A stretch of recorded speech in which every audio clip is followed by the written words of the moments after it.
अखन अहाँ सब सुन रहल छी अमचन म्यूजिक की शानदार प्रस्तुति। म्यूजिक बाय डीजे पप्पू राज।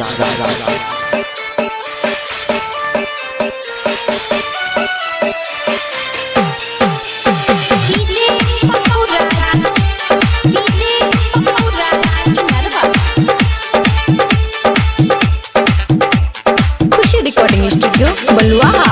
तोरा कोई नहीं देखैले आबो, तोरा कोई नहीं देखैले आबो, लागल लगोगे सबेटा भागे दुपट्टा के संभार छौरी, अकर सोमवार छौरे दुपट्टा के संभार छौरी, अकर सोमवार छौरे।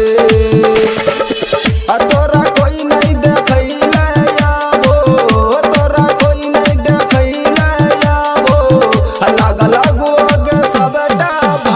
दुपट्टा के संभार छौरी, अकार सोमवार छौरे दुपट्टा के संभार छौरी, अकार सोमवार छौरे।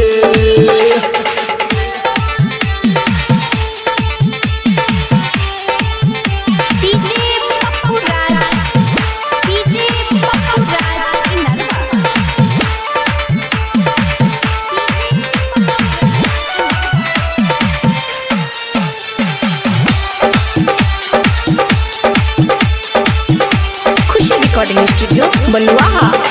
गे पहले से छौरे तो चाही लूटल, अब रहलौ की छौरे गे तोरा छूटल। गे पहले से छौरे तो चाही लूटल, अब रहलौ की छौरे गे तोरा छूटल।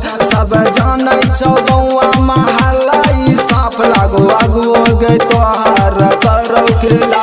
बाबा भोला हई तो सहारा लगावे बोलब में के नारा, नहीं करैले कार छौरी, अकर सोमवार छौरे दुपट्टा के संभार छौरी, अकर सोमवार छौरे।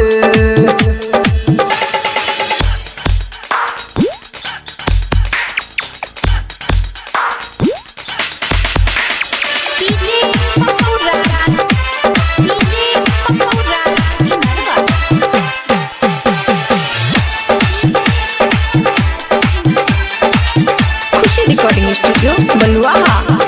चलते सावन छौरी तो रही है तैयार, डोंगी दीवाना ला जैतो बाबा दरबार।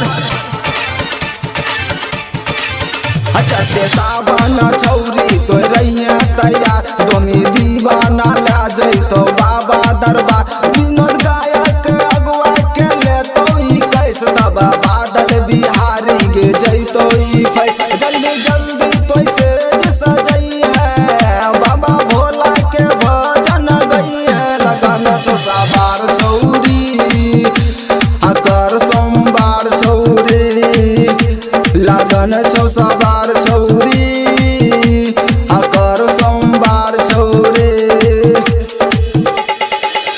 तोरा कोई नहीं देखैले आबो, लागल लगोगे सबटा भागे दुपट्टा के संभार छौरी, अकर सोमवार छौरे दुपट्टा के संभार छौरी, अकर सोमवार छौरे दुपट्टा के संभार छौरी, अकर सोमवार छौरे दुपट्टा के संभार छौरी, अकर सोमवार छौरे।